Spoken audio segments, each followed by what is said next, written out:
Hi, friends. Recently, I had a conversation with one of my longstanding mentors, and the discussion was about executive decision making, high pressure decision making in the C suite. The discussion was not so much about the details of what you have to gather and the information that you need and a process to go through and things of that nature that let's just call that blocking and tackling for a moment. It was more the emotional side of, my goodness, we're under pressure here. We need to make decisions. This is critical, so I want to get it right. And maybe we might take a little bit longer to make that decision, or we put a little more pressure on us than we should. So fundamentally, how do we make the decision-making process a little easier for us emotionally? That's what I want to focus on here. We're going to start by trying to strengthen the decision-making muscle, if you will. Here are 3 ways to look at your more complex decisions from perhaps a little more emotional perspective. Sometimes we struggle with making decisions because we are concerned about what others are going to think about the outcome of that decision. Did it work? Did it work exactly the way I thought? Did it succeed, not succeed? And we're concerned how people are going to view us or what they're going to say if it doesn't go exactly the way we thought. I want to put that in a little bit different context for you, because when we do that, aren't we pretending that we actually have the potential to make every decision perfectly all the time? And we don't. We do not have the ability to do that. So one way to take some of that pressure off might be simply to admit to yourself, I'm not going to make all those decisions perfectly all the time. So let's just go ahead and move forward with what I have. Let's take a little bit of that pressure off. I can't be perfect anyway. And let's get going. The second thing I want to talk to you about, I have to give credit to one of my mentors who brought this up. I can't talk about this without talking about him. Jim Middleton was a longstanding mentor of mine, and he was a CEO of USAA Life Insurance. Tremendous impact on my career. But Jim, when I had trouble making bigger decisions, and I would call him and we would talk about this, he would remind me of this, and this is what I want you to remember. He would say, Dave, the decision-making process is the front end and the shortest part of all that has to happen before success of that decision actually hits the ground. It is the shortest part of the overall process to getting to success. So if the decision is made, it has the least amount of impact to the success. It is when you start executing, having made the decision, that you start to learn, you start to figure out how to adjust, you start to figure out what you needed to change that you didn't know when you were in the decision-making process, again, to adapt, to get to a good outcome. And when you think about it, that is absolutely true.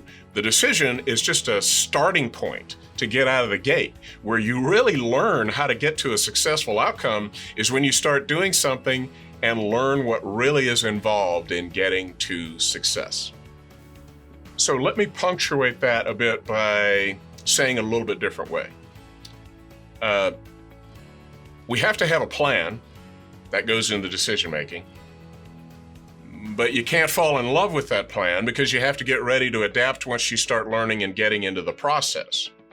So the best thing to do is, even if you don't have all the information, and even if you don't think it's the perfect decision necessarily, make the decision, get started. That's where the learning begins, and then adapt. Observe and adapt as you go forward to that outcome.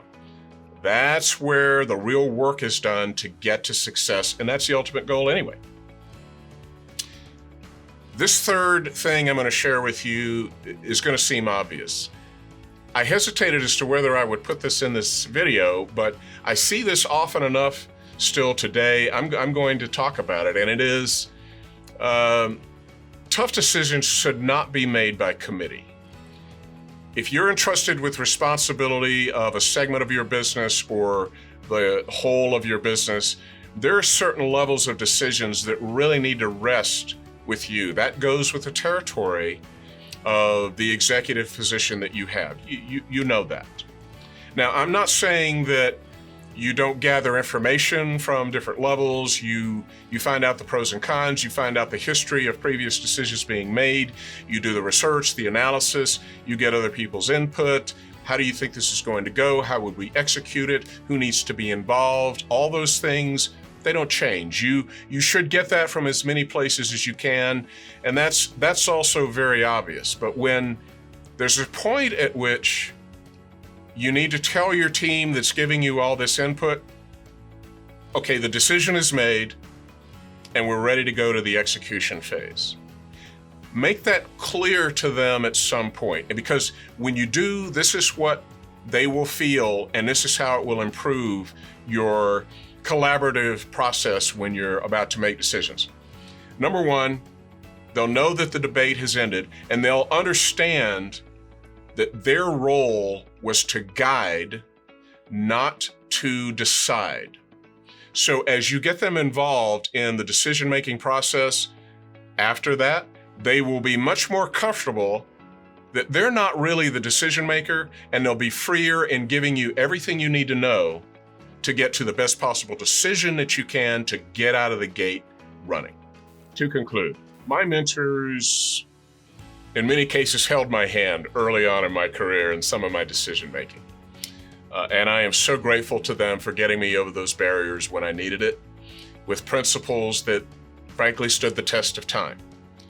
I also enjoy talking over scenarios like this topic. And so if you're ready to have a conversation with me, click below for a free session. Also, join our Bulletproof Business community. It is a forum of wisdom and insights from our C-suite and business leader members who are in the process of forming what we call bulletproof businesses or have already done it.